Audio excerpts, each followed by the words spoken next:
welcome back to the Hotel Dell, where we started out 98 years ago. All right, Marianne Morelli Haskell will have the invocation and the pledge.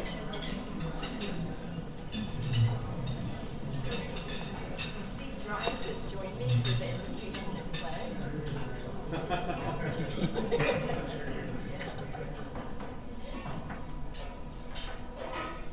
Lord, guide the nations into peace, not war. Let us be emissaries of peace in Rotary, our community, and the world. We ask your blessings on our lives and on the work of our hands. And as we get ready for the pledge, Thomas Jefferson said, the Lord who gave us life also gave us liberty at the same time, and may we protect that. Put your right hand on your heart and join me in the pledge. I pledge allegiance to the flag of the United States of America and to the republic for which it stands, one nation, under God, indivisible, with liberty and justice for all.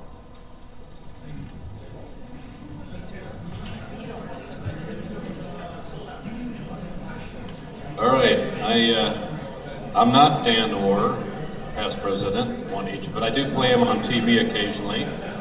And we have, I believe, two visiting Rotarians. Gary Voss probably spends more time at this club than his home club. Where are you, Gary? All right, welcome as always. And we also have Brad Mann. Brad's over there where we met earlier. Good to have both of you here. Did I miss any other visiting Rotarians? All right, guests of Rotarians. Hello, I have a guest here. I'm Alan Kinslow. I have a guest, Kevin Kenny here, who's a Coronado resident. He's retired Navy, also sold his dental practice recently, on staff at UCSD, and does dental work for Rotarians around Rotary causes around the world.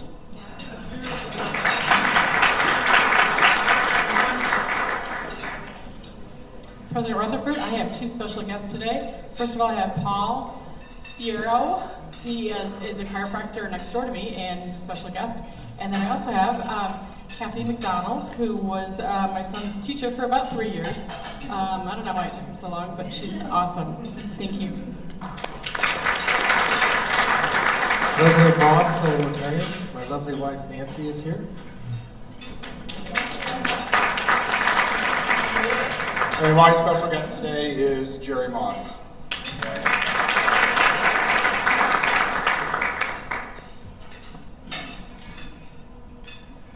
Is that it? Well, I have some really wonderful guests at my table here. We're delighted to have District Governor Don Fipps, his Executive Assistant, Kay Barron,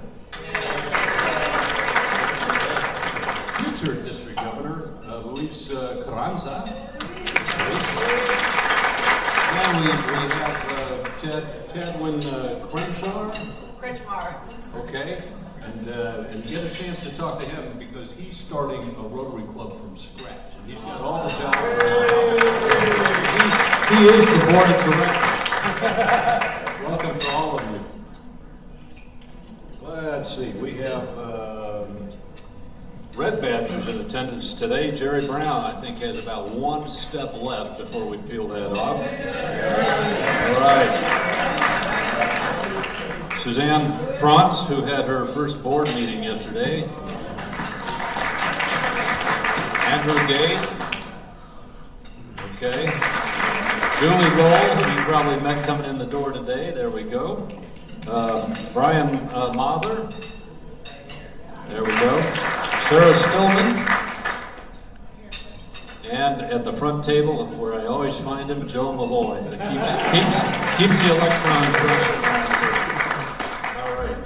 Great to have the Red Badgers here. All right, let's see if I can move through this. Announcements, one's in the rearview mirror there. We did have the board meeting yesterday, a good time had by all. big event coming up in September, on the 8th of September. Probably our last committee meeting is going to be August 24th there. This is actually going to be at Jim's house, so we can take a good look around at the venue before the main event. 5 p.m. 5, not 5:30. 5 o'clock. 5 o'clock, but I have the correct day, right? Yeah. I'm getting better.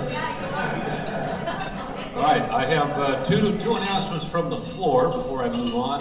Daniel Stewart, quick note.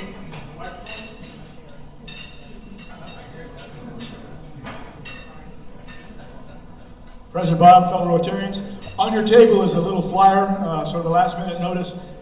I think probably most of you are familiar that Rotary supports the food pantry down in Imperial Beach. One of the ways we do that is the Emerald Keepers clubs at the high school and the middle school provide all their produce from their gardens. And those gardens need some work, so the flyer explains we're looking for volunteers on Saturday to help do some painting and some weeding. Thank you all. Thank you. Thank you, Past President Daniel and Past President Bill. Thank you, President Bob and fellow Rotarians. There are so many new members in the club, I thought it would be appropriate to ask this question of the folks in here. For many years, we had a trip to Del Mar as a club with as many as 50 people going. They'd name a race after us. It was a lot of fun. That dwindled down to a group of about 15. We were consistent with that pre-COVID.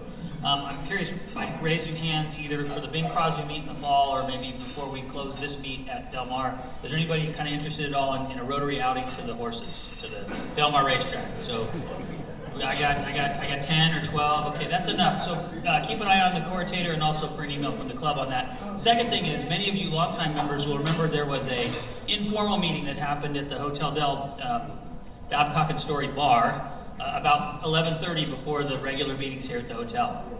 The hotel was kind enough to provide a nice price for that little beverage if you wanted one, and it was kind of a nice bit of fellowship and camaraderie. We've had an offer in the fall by a staff member to rekindle that tradition on a one-time, maybe again in the spring, but at least on a one-time basis. It can't be a lot of people, so if you're interested at all in that in the fall, contact me personally, and I will make arrangements to put you on the guest list. Thank you very much. Thank you, Past President Bill. All right, moving along here.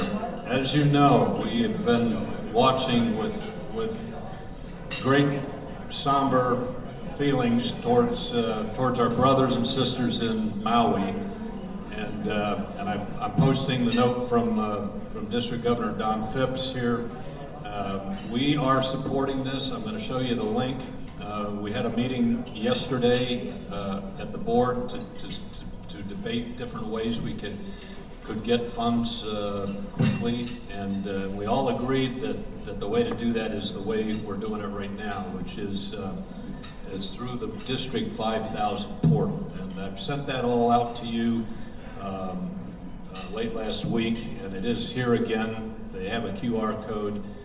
If you want to support the people in Maui, this is the quickest way to do it, to get funds on the ground where they're needed.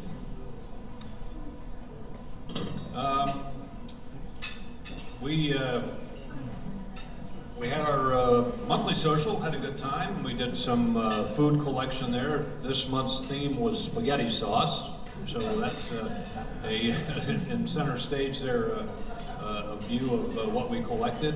Thank you, Helen Kupka, for hosting it. It was a wonderful venue, and really enjoyed some terrific fellowship, and I think there were some stories were told, some of them true. It was a very enjoyable social event. The beach is, after beach cleanup, one day cleaner than it was the day before. And this is our crew from Saturday. So well done out there on the sand, Rotarians.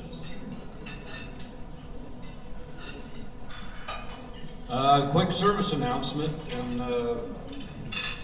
Daniel Stewart's behind this one as well. The Bob Watson Service Above Self Award goes to a non-Rotarian in this community that has done something conspicuous or is continuing to do things that are conspicuous in the mold of service above self. So if you know of anybody, nominations can be made at any time, and I encourage you to go to our website, look for that link. The way to get to it is described down there towards the bottom of the slide, and please take the time to give some thought to somebody that you know in this community that really embodies this award that we produce annually. All right, last slide I have here is we were the proud recipients of the 2022-2023 Rotary Citation.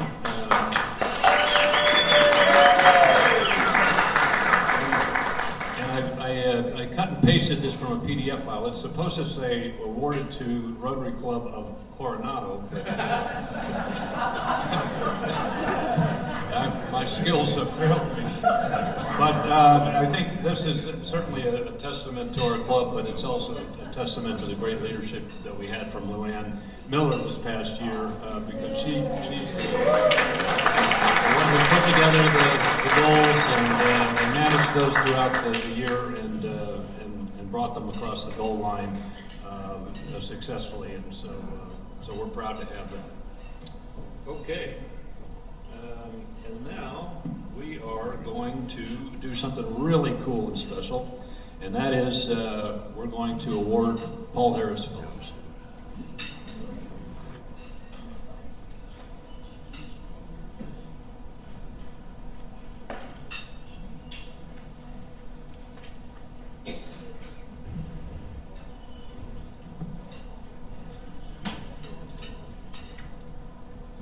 Thank you, President Bob.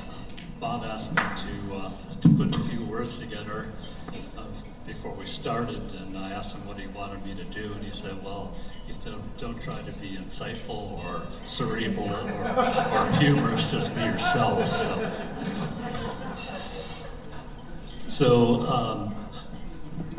The Paul Harris Society recognizes Rotary members and friends of the Rotary Foundation who elect to contribute $1,000 or more each year to the annual fund, Polio Plus Fund, or other approved global grants.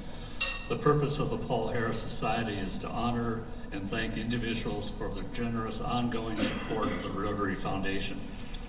Rotary established the recognition in 1957 to encourage and show appreciation for substantial contributions to what was then the Foundation's only program, Rotary Foundation Fellowships, for advanced study, the precursor to the ambassadorial scholarships.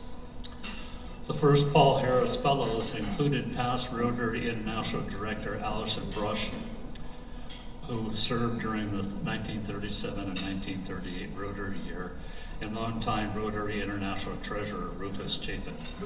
Mrs. Aidan Vargas was the first woman to receive the recognition. Early Paul Harris Fellows received a certificate of recognition, and in 1969 the Foundation unveiled the first Paul Harris Fellow medallion at the Rotary Convention in Honolulu, Hawaii. Japanese metal artist Fuji Tosada created the metal piece and medallion under the direction of former Foundation trustee Kyozo Yusa. Today, Paul Harris Fellows receive a certificate and a pin. At the Rotary International Assembly in 1979, Rotary International President James Bomar challenged each Rotary Club to make one non-Rotarian a Paul Harris Fellow. The Rotary Club in Pikesville, Maryland responded by making a donation in the name of Mother Teresa in 1980. The entertainer Pearl Bailey also was recognized as a Paul Harris Fellow. Many other notable figures have been named Paul Harris Fellows, including President Jimmy Carter, Russian President Boris Yeltsin, astronaut James Lovell, UN Secretary Javier Perez de Cellular, and polio vaccine developer Jonas Salk. The number of Paul Harris Fellows reached the 1 million mark in 2006, and today there are over 1.5 million Paul Harris Fellows.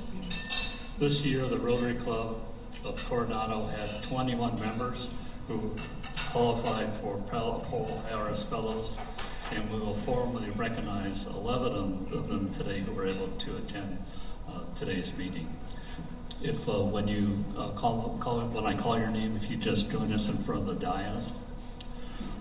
Mike Jensen, who is receiving his first award, Carmen Valquez, who is receiving her second award, Ann Stockdale, who is receiving her second award, Paul Ledline, who is receiving his third, Helen Kupka, who is receiving his her fifth, Bob Rutherford, who is receiving his sixth, John Duncan, who is receiving his seventh, Jeff Tyler, who's receiving his 8th award, Tom Edison, who's receiving his 8th award, Janice Lowenberg, who is receiving her 8th and 9th award, and Wayne Strickland, who's receiving his 9th award.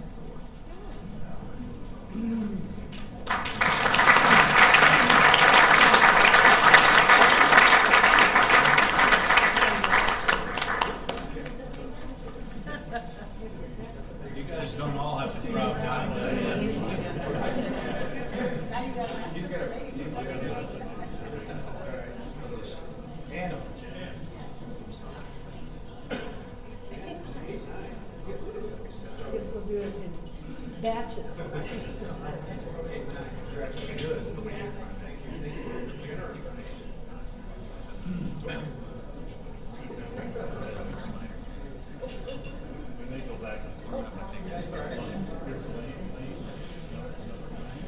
Congratulations.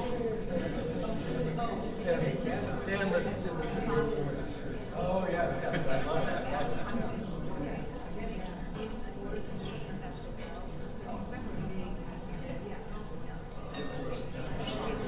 Tyler, congratulations.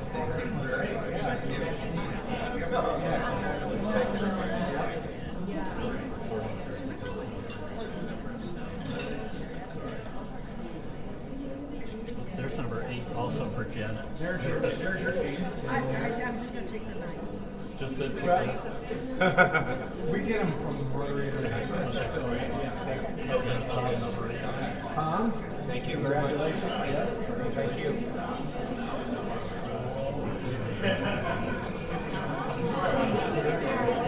Congratulations. That's great. Thank you for your generous contributions. That's a lot of pins. Yeah. Congratulations. Thank you for your very generous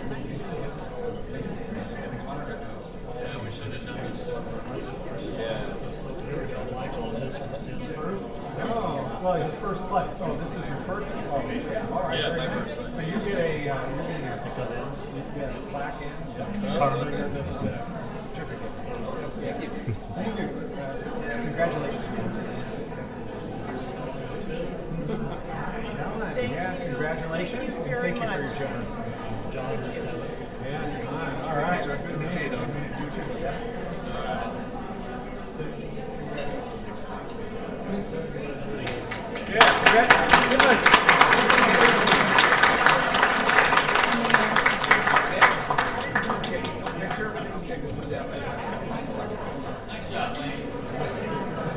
Wow, that's quite a group. Congratulations to all the new and upgraded Paul Harris Fellows. Really a wonderful tribute to this club. All right, well, you know what happens when there's a little extra time to kill on the schedule, right? Home movies. So, yes, Mrs. Eve, the title of my brief is How I Spent My Summer Vacation. Or 5 days in Melbourne, Australia with 15,000 of my best Rotary friends. All right. So around the convention this year was split between two venues. We had the largest building I've ever seen in my life was the convention center. It literally took you 10 to 15 minutes to walk from the front door to where everything was happening. But I love this picture because one of the themes that was consistent at the convention was the groupings of international contingents, and most of them were really colorful in their dress and their styles, and so this was a great example. These guys were from Tibet, and boy, talk about an uplifting, gregarious bunch of people. They were having a good time. We had a night at the museum. Was one of the night events there, and the picture to the left, those of you that are in the International Skiing Fellowship of Rotarians will recognize this couple who are almost always with us in the snow. And they had some interesting things that they did around, and they had a couple of guys walking different insects. I don't know, it was, after a beer, it really made a lot more sense. Okay, 15,000. The other venue that was key here was the Rod Laver Auditorium. And now, Melbourne, Australia, this time of year is actually pretty cold. It's the winter. They're 6 months out of phase with us. And that whole roof would slide back if weather permitted, which it didn't.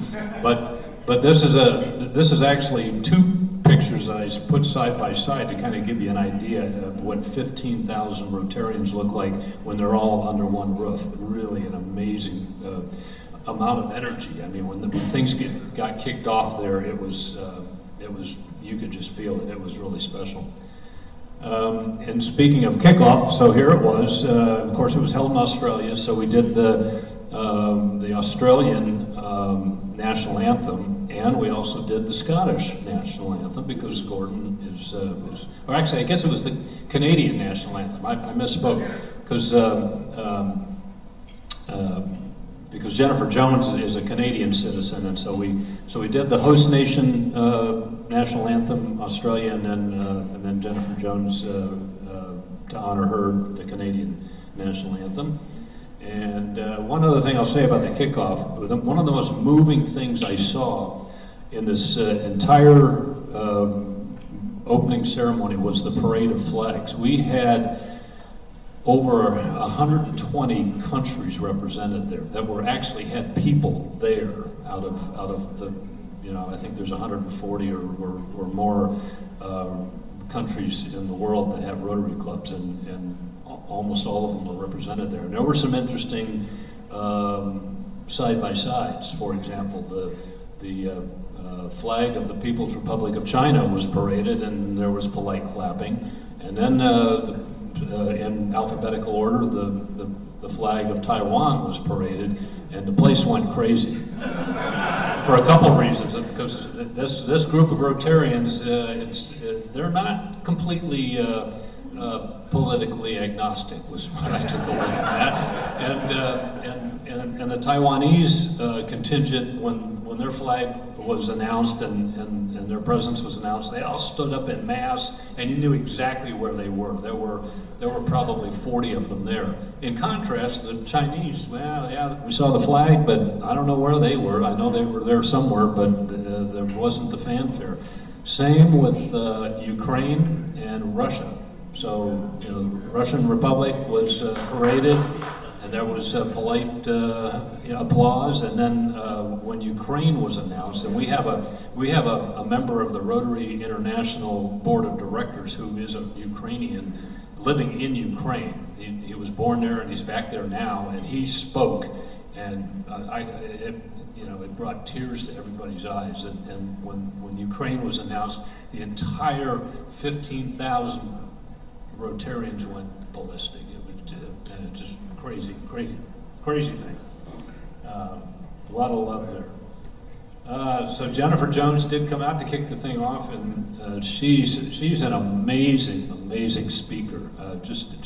I've never seen her before or had a chance to meet her, and I just think I believe she's the first woman to be president of Rotary International. And she took this organization to places that it's never been before. Just an amazing leader. So she's on stage there, and then all the Rotary International leadership was kind of in the mosh pit there. So Speaking of mosh pits, every day was accented with some sort of musical performance, and this one was the tenors, and they had they did a couple of sets, really a great performing group, and they did one set dedicated to the music of Freddie Mercury and Queen, and as they kicked that off, they brought one of the original guitarists of the musical group Queen, which of course was an Australian band, and that's the gentleman there on the guitar who just as a surprise came out from backstage and jumped into that set, and that was pretty cool. We all jumped into the Big West breakfast at one point, and you have to look real closely, but DG Don and Donna are back there somewhere. This was held at the Melbourne Cricket pitch, I guess they call it. And if you had really good eyes, you could see all that out the back window. It's a great to rub elbows with a bunch of different people from the two zones of the Big West. Friendship Hall was in the. I just wanted to give you a flavor for what sort of fellowship groups are out there, right? I had to, so there is an international Rotary fellowship group for just about everything you could possibly ever want. And as I discovered this one, of course, I started thinking, Doug St. Dennis needs to know about this. So anyway, there's something for everybody. All right, lunch. Speaking of which, with DG Don and Donna, I forget what day it was. I went to a lunch somewhere every day, and Don and Donna and I were there for this one. And then the next day we had another musical tribute, which was this one was focused on the Bee Gees, and once again, just really a high energy, really got everybody pumped up and moving. And that's it. That's how I spent my summer vacation. A good time was had by all, and if you doubt, just ask Suzanne, she'll tell you. All right, with that, it is my great privilege and honor to have District Governor Don here, and he will be introduced by Kay Barron, his executive assistant.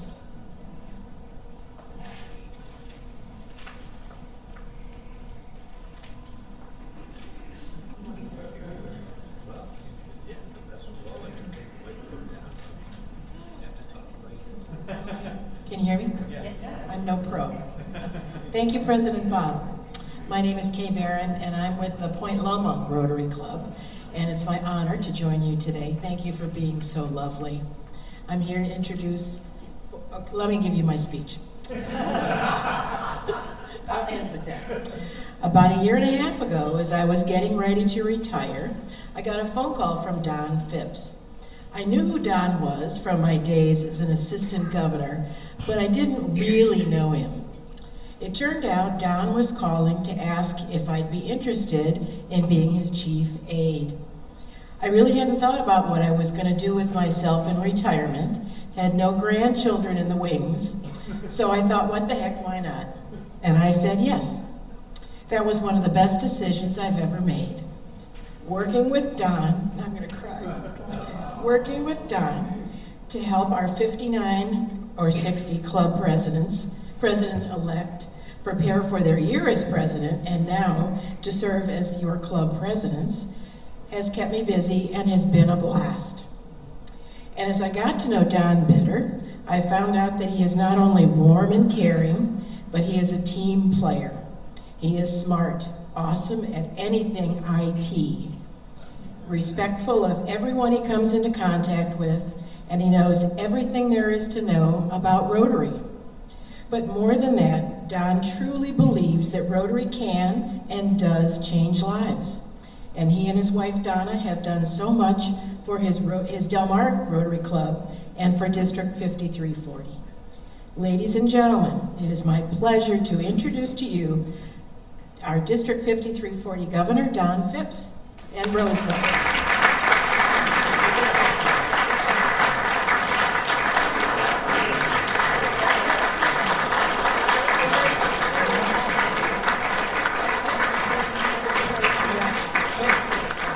Kay. Thank you for that.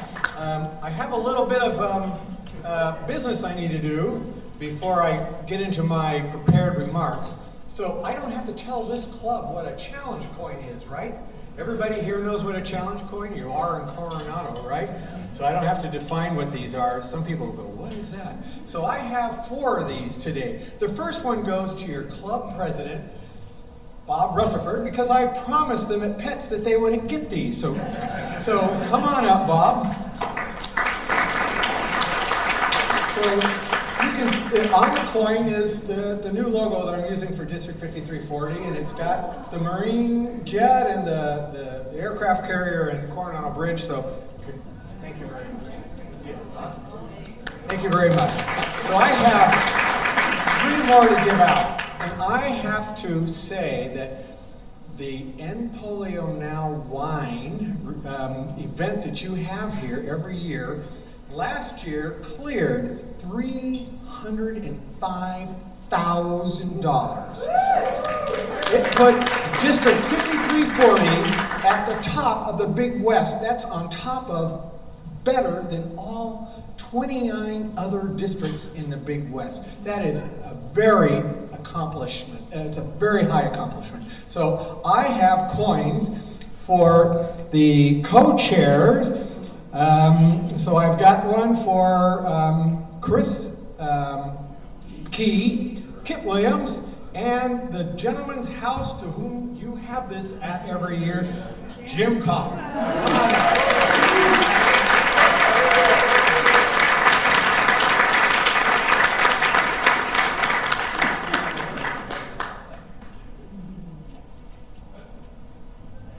District gets credit for all of their great work.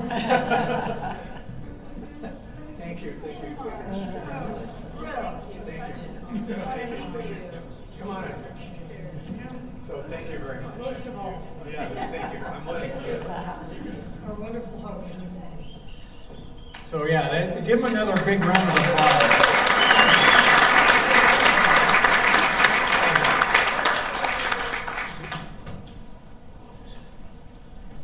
Bits and pieces here. So, sitting up here next to me is Rosebud the 4th. She is a canine companion dog that Donna and I are raising to be a future service dog. This Rotary passion of ours, supported financially by my Rotary Club in Del Mar, impacts the lives of disabled persons every day. And it all started in 2010 at the District 5180, that's Sacramento, District Conference in Tahoe. So Donna and I were sitting at round tables, like this, getting ready to eat our rubber chicken dinner at the keynote talk, and a woman with 2 vested dogs walked in and sat down next to my wife. They talked non-stop during dinner. I have no idea who the speaker was, what they were talking about. And then after dinner, Donna goes upstairs on the iPad and applies to be a puppy raiser for canine companions. This is how this works. We have raised, this is dog number 8 in 12 years. The number 1 question we get, and I expect everybody's head to nod, how can you give up that dog after you've raised them for 18 to 24 months? Well, here's how. Our first dog, Daphne, after 6 months of professional training, was matched to a teenage boy with spina bifida, autism, confined to a wheelchair, right? So at graduation, we turned the leash over to the boy's mother, because obviously he can't manage the dog. And then my wife, Donna, gives the command lap. And the dog, Daphne, puts her front haunches up on the boy's lap. And then a very remarkable thing happened for a severely autistic boy. He petted her. Months later, we received photographs via Facebook of Daphne laying beside him after he got some surgery, which he's going to need lots of throughout his life, laying beside him in the bed. That's how we can do this. This is how we create hope in people's lives. It's tough training to be a CCI puppy, Yeah, so we go to training every other week. It's more for Donna and I, and not for the puppy. And after we raise them, we turn them in, and her turn-in date is May of next year. When we turn them in, back to Oceanside, to the Southwest Regional Office, she'll go through 6 months of professional training, of which only 40% pass. They're matched to a potential client the last 2 weeks of that 6 months training through a speed dating process facilitated by the professional trainings. They bring in about 20 dogs and they match to about 10 or 12 potential clients. Canine Companions is looking for more puppy raisers and more puppy sitters. So if you're interested, go to their website, because I forgot all the printed material that I was going to bring today. So go to their website and apply. And you're probably saying, well, what's a puppy sitter? So puppy sitter stands in for when we cannot can't hold the dog, like when we went to Melbourne, and because we weren't going to take a dog on a 15-and-a-half-hour flight. That would not be pretty.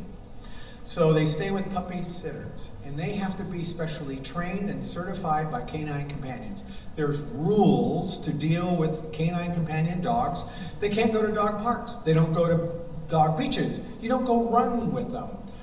You're with them all the time. They can't eat food off the floor, and they can't get on your couch. They can't get on your bed. So those are some of the things that you're going to learn if you decide to become a puppy sitter, or preferably a puppy raiser. There's a desperate need for puppy raisers. Donna and I look forward to continuing to raise these miracles as part of our passion in Rotary.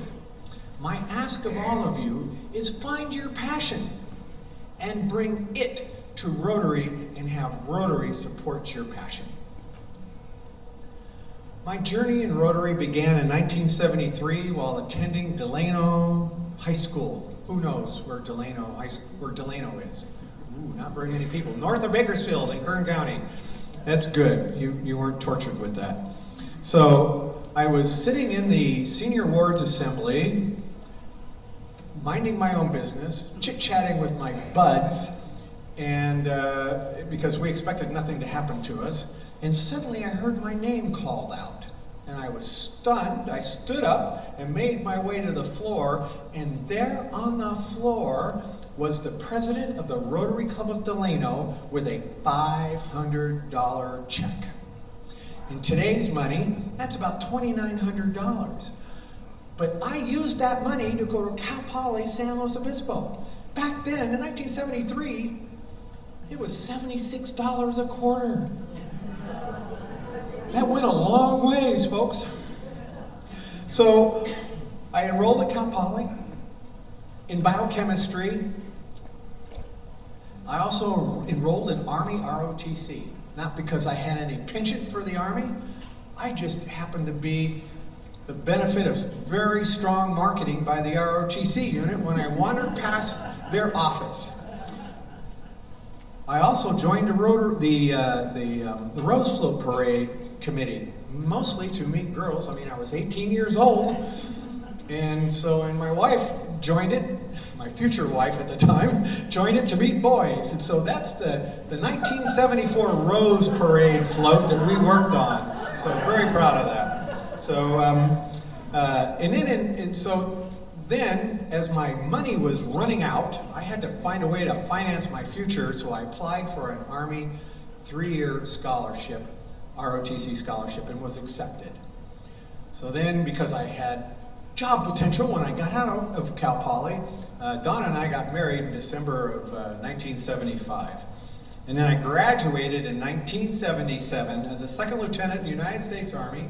There I am, with my mom on my left and Donna on my right, pitting on my lieutenant bars. I retired in 1997 after 20 years as a lieutenant colonel in the Medical Service Corps. This is how Rotary clubs impact the lives of people in your community. I would not be here today. I would not have had a career in the Army. I wouldn't have met my wife. None of this would have happened if it had not been for the generosity of a small club in a small town giving somebody a scholarship. You do a lot of scholarships in this club. I commend you for that, because you have no idea how these scholarships 20 years from now is going to impact somebody's life. My Rotary story picks back up in 2004 when after I retired from the Army, and I was a blood center CEO for the American Red Cross in Wilkes-Barre, Pennsylvania. Yes, it's Wilkes-Barre. There's the whole Wilkes-Barre thing going on, so anyway. At a national meeting, they asked all 36 regional blood center CEOs to join community service organizations to get more donors in the door, increase our collections, and therefore, it's a business, increase revenue. So I joined the Rotary Club of Wilkes-Barre, where my blood center was located at. Donna and I lived miles from Wilkes-Barre. Funny thing, when I joined the Rotary Club of Wilkes-Barre, I learned very quickly that it did absolutely no good to my business. They were already donors. They already supported our mobile blood drive operations throughout the city and the entire county. But what did happen is all those people became our friends. We enjoyed working on community service projects. We enjoyed working at the Historical Society, spaghetti feeds, all of that. Shortly after joining the Rotary Club of Wilkes-Barre, I became the program director and scheduled weekly speakers to come to our club meetings. Then with the departure of the president-elect, the club leadership said, well, you're the program chair, you're next in line to become president-elect. And I went, that was news to me. But before I could go to PET's, president-elect training seminars, the Red Cross asked me to leave my position because of a corporate restructuring and they didn't need me anymore. So then Donna and I moved to Sacramento in the spring of 2006, where I obtained a new job working at an independent blood center, independent meaning not Red Cross, in Sacramento, and that's the blood center testing laboratory that I went there to build out in Mather on the east side of the town. Donna and I moved to West Sacramento for tax advantages, and I also wanted to join a Rotary Club where I lived instead of where I worked, and I wanted to pay my own dues. I wanted to have some skin in this game. So I joined the Rotary Club of West Sacramento, and I paid my own expenses. The club met every Friday at lunch, an Italian restaurant. So because my work was clear across town, many Fridays I didn't make it back. So, that was just tough work. After a couple of years of being a regular member who went every Friday, the president-elect cold called me and said, Don, will you write and publish a weekly newsletter for our club? For some reason I said, sure. So, and I did that. That's Chips from the Buzzsaw. I have no idea still today why it was called that. And I did that for the next 4 years. This is an example of how you ask a Rotarian to help you in your task in the club, and it benefits the Rotarian and it benefits the club. Donna and I attended the District 5180 Foundation Seminar. During this event, we learned about everything going on with the Rotary Foundation. Those are the 7 areas of focus. And the Rotary Foundation continues to eliminate human suffering through these 7 areas. At the beginning of the Rotary Foundation in 1917, it started with $26.50. It has now received $6.1 billion in cash contributions. There are several programs that the Rotary Foundation supports, and they're all listed here. Don and I were so impressed and so inspired at the result of this seminar that we decided this is where our money needed to go. This is where stuff happens and it impacts people's lives. So shortly thereafter, my mother passed, and we discovered that we needed to have our assets in our home in a trust, because I wasn't going to go through that again, or make my kids go through that process again. So when the attorney who was helping us set up the trust said, "Do you have some organization you want to give some of your money to?" And I went, "Well, yes, the Rotary Foundation." So we set aside 10% of our estate to the Rotary Foundation upon our death. I figured our kids aren't going to miss 10%. They're going to get the other 90%, so what? So Donna and I became Bequest Society members level 4 in 2012. My net worth at the time was more than I had thought it was. So please continue to support the Rotary Foundation and the annual fund, which supports global and district grants. On Monday, we awarded $147,000 in district grants, and your club was the beneficiary of some of those. The best way to do that is through Rotary Direct. You go online, you set up your checking account or your charge card, and it comes out every month. It's real easy, and you forget it. The process of writing and publishing a weekly newsletter introduced me to the many aspects of Rotary. I had to know everybody's name in the club because I had to write the captions underneath all the photos. I had to write articles about everything we were doing and everything the district was doing and everything Rotary International was doing. I was selected to be club president in 2013 and 14. But before I could go to president-elect training seminars, whoops, Blood Source decided that they were done with my services, and I was soon unemployed. And then Donna and I moved to San Diego area in September 2012. And I went to work for the health system, and I was the administrative director of the clinical labs and helped bring the Jacobs Medical Center online. I joined the Rotary Club of Del Mar because it was close to where we lived, and I loved the energy in that room. And anybody who knows past District Governor Marty Peters, anybody know Marty Peters? So I said, "I'm transferring in." He about leaped over 2 tables and said, "I'm your sponsor." So I said, "Okay, that's fine." And then come to find out, my old club ratted me out to the president of the Rotary Club of Del Mar at the time. And guess what? I was the newsletter editor for the next 4 years for the Rotary Club of Del Mar. And now it's called the Surf to Turf. I did retire from UCSD and become club president on the same day, and that's because I was not going to become or be selected for club president before I knew I was going to retire. I was not going to risk fate a third time. For my military career, I call myself a betweener, between Vietnam and 9/11. I did have some interesting times during those 20 years with the first Gulf War, Desert Shield, Desert Storm, Grenada, Panama, the Falkland Islands, Northern Iraq, Yugoslavia, just to name a few. And this is me in the 47th Field Hospital in Honduras. So in 1984. So yes, that's the clinical lab of the hospital. And that's me holding a bottle of urine. It's what we do. I do have a military disability, and no, it's not from volunteering for nonprofit leadership positions. It's because of my back.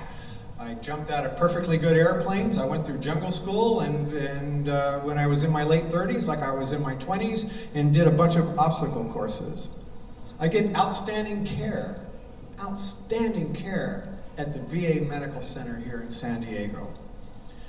Many retired military or veterans do not have the support structure or skills that can be easily converted to a civilian career, and Rotary has a role in helping our veterans and our active duty military. I have started a district military coordination committee to promote the activities of district actions that support veterans and active duty military in our community. Contact me or the co-chairs, Mike Fuqua or Jim Mendelson, if you wish to join the committee. And we also have your club president is also a member of that committee. So thank you for helping. An example of programs that helps veterans is, again, Canine Companions. They placed 48 dogs last year with veterans with PTSD. The Rotary Club of Carlsbad and its satellite club at Camp Pendleton runs Warriors Warehouse. This Rotary-supported activity provides free household good items and furniture to Marine Corps families. They have helped 48,000 families since this program began.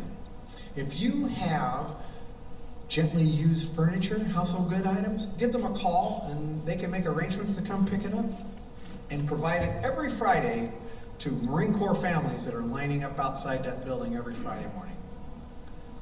I believe strongly in the work being done by the nonprofit charitable organization Workshops for Warriors in Barre, Logan. They train newly released veterans how to become highly skilled machinists and welders. They get multiple certificates of training through the 16-week program, and these veterans can receive up to 6-figure salaries as a result. Did you know that San Diego is home to 143,000 active duty military? And they're not all here in Coronado, although sometimes I'm sure you think they do. And 240,000 veterans, representing 11% of the population in San Diego. So there's another program I wanted to talk about, and that is the Fisher House. That is a comfort home. It's like the Ronald McDonald House, but Fisher House is for military, active duty, and veterans, and it is a comfort home with up to 21 suites with private bathrooms. They have a communal kitchen, living rooms, dining rooms, and this is where the family can stay when a loved one is getting treatment at the hospital, or getting treatment at a hospital. And that's both the VA and active duty military. The picture on the lower left is one of the homes that's at Balboa. If you're interested in helping, and I think your club has, so continue doing that. So thank you very much. But for some clubs, this is brand new news. We're trying something different for the district conference this year. We're doing a cruise to Ensenada, leaving LA April 16th. It's on the Royal Caribbean Navigator of the Seas. This awesome cruise will depart Los Angeles at 4 o'clock on Friday, April 26th. We're all day at sea on Saturday. I have no idea why it takes all day to sail this to Ensenada. But so we'll have a general session in the morning and a general session in the afternoon. The rest of the day is all yours. And and on Sunday we arrive in Ensenada. So we're going to have tours of Limbs of Freedom and 1,000 Smiles. Also, we're going to do some school beautification projects, and then we'll all get together for lunch and have paella at a local hotel, get back on the boat, and then head back to Los Angeles. This is intended for friends, families, bring everybody. They don't have to attend a meeting, and the whole ship is not full of Rotarians. We're hoping for about 300, but the way sales are going, we may have more than that. So, yeah, we got a little...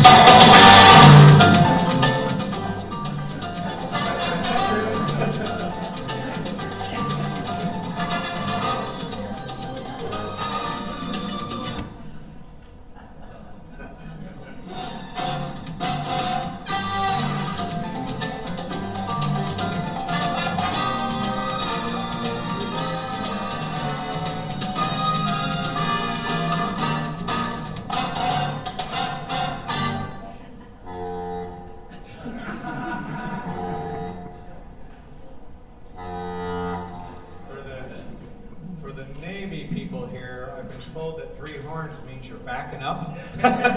so anyway, but this video was put together by Philippe Limoise and past district governor.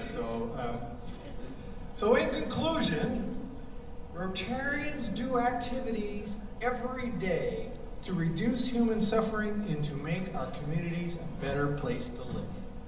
My ask of you is keep doing that to create hope in the world. Thank you.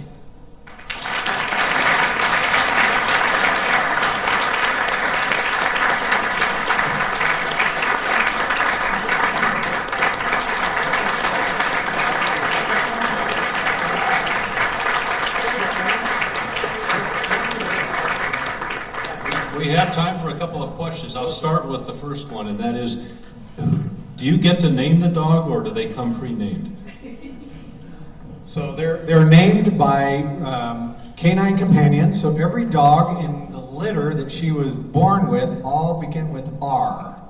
So they have a naming convention, and if you want a dog to be called Coronado, then just make a donation to Canine Companions and they'll be happy to name a dog after your club or somebody else in honor of somebody.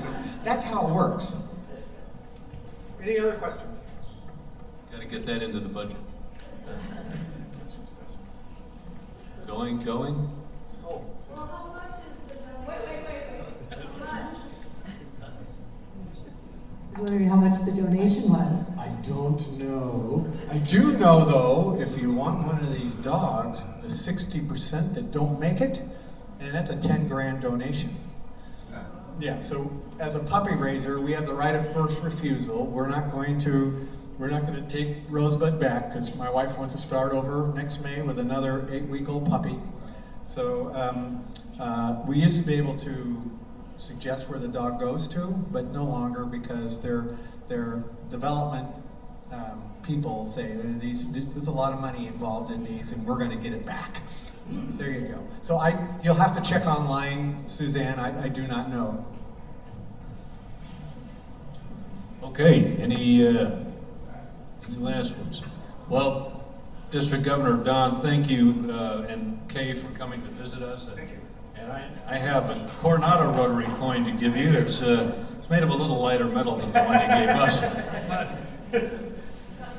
But in addition to that, we have a Coronado Rotary cup for both you and Donna. Thank you. So once again, thank you, and Rosebud and Kay and Louise for coming to be with us. It was wonderful to have you all. Give Rosebud a big round of applause.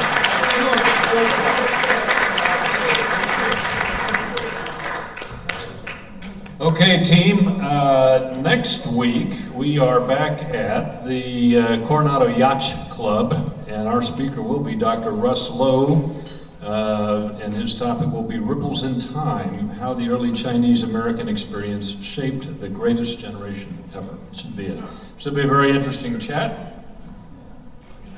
And with that, I want to wish you all a wonderful Rotary week ahead.